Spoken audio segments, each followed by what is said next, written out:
This is just giving you an idea, okay? Really, it wants a piece of windshield that comes all the way down to here, rather than this ridge at the top like the old one had. But you can see here, the water's gone in, rusted it to bits. It's double skinned, but you can see here, obviously I put this on to protect it from water getting in if it ever got under the cover. But up to now, being very lucky it hasn't.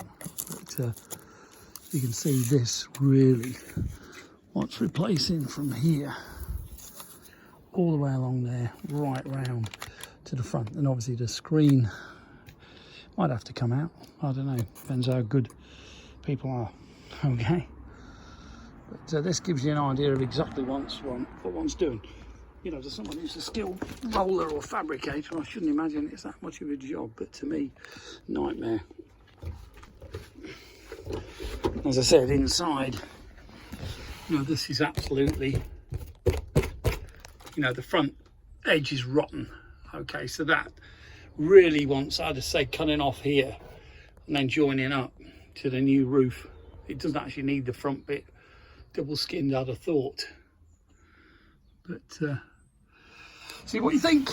The rest of it's sound, you know, solid, well-made truck. As you know, all these army military trucks are totally overbuilt monsters.